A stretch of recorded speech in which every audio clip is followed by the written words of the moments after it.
आइए अब हम अपने एक और मेहमान से मिलते हैं। आचार्य परमानंद जी, आप कटनी से पधारे हैं।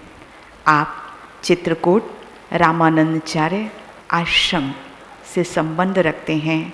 आपने वाराणसी से वेदांत व्याकरण और वाराणसी हिंदू विश्वविद्यालय से डबल आचार्य किया है और वर्तमान में आप रामानंदाचार्य चित्रकूट से समाज में आध्यात्मिक प्रचार और प्रसार कर रहे हैं।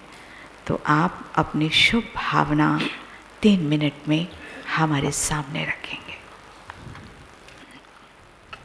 ध्येयं सदा परिभवाग्नमभीष्टदोहं तीर्थास्पदं शिवविरञ्चनुतं शरण्यं भ्रात्यार्तिरूपेण संस्थिता नमस्तस्यै नमस्तस्यै नमस्तस्यै नमो नमः।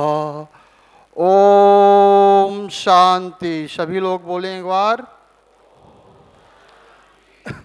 परम आदरणीय हमारी जगत माता, जिन्हें कहने में भी हमें कोई संकोच नहीं, हमारी परम श्रद्धेय परम पूजनीय आदरणीय आशा दीदी, आशा माता जी, आपको आपके चरणों में हमारा सत सत नमन।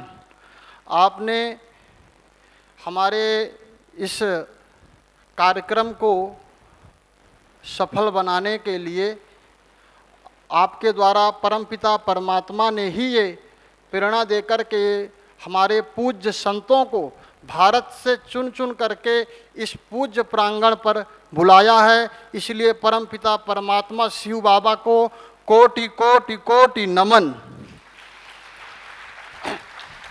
हम तमाम संतों को, महंतों को, अब नाम तो हम सबका पता नहीं हमें, फिर भी सबके चरणों में हमारा सत सत कोटि कोटि नमन।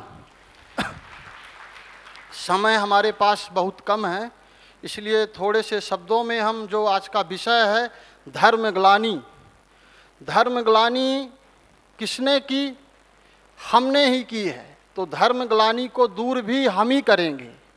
परमात्मा हमारा इसमें सहयोगी बनकर के इस धरती पर आया हुआ है और ये प्रजापिता ब्रह्मा कुमारी संस्था इस कार्य के लिए सबसे आगे बढ़ कर के आई है। हम अभी तक 3000 संस्थाएं हैं विश्व में, लेकिन सबसे ज़्यादा धर्मग्लानि की चिंता किसी संस्था को है, सबसे ज़्यादा भारत को स्वर्ग बनाने की चिंता किसी संस्था को है, तो वह प्रजापिता ब्रह्मा कुमारी ईश्वरीय विश्वविद्यालय को है।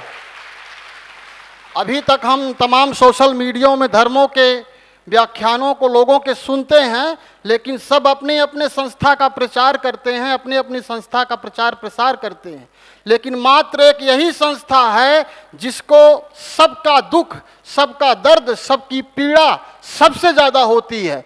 क्यों? क्योंकि संस्था का संचालन कोई मनुष्य नहीं कर रहा, स्वयं परम पिता परमात्मा शिव, जिसे कहें राम कहें, वही संस्था को चला रहा है।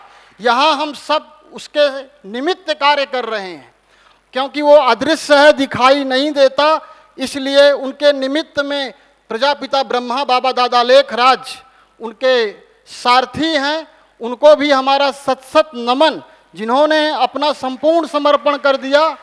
अब वो समय नज़दीक है कि धर्म की ग्लानि हुई है, तो अधर्म का विनाश करने के लिए स्वयं धर्म का वाहक स्वयं परमात्मा इस धरती पर अवतरित हो चुका है। रामचरितमानस में एक छोटा सा चौपाई गोस्वामी तुलसीदास जी ने कहा है कि जब जब होही धर्म के हानि, बाढ़ही असुर अधम अभिमानी, तब तब लगी प्रभु मनुज शरीरा।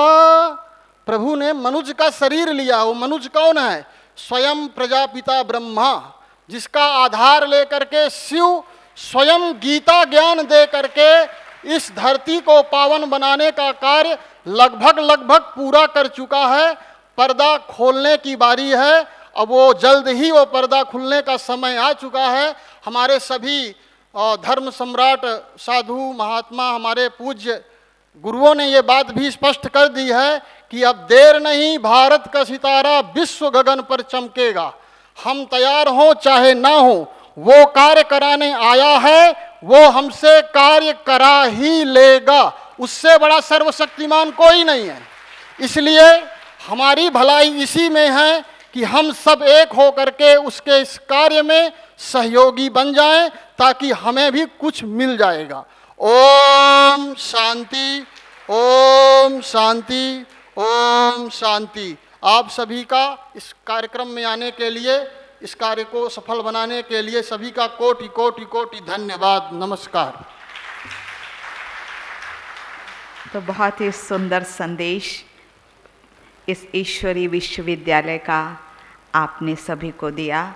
बहुत बहुत थैंक्स। अवश्य ही जब आत्मा राम उस परमात्मा राम की याद में खो जाएगी, तभी विश्व में परिवर्तन आएगा।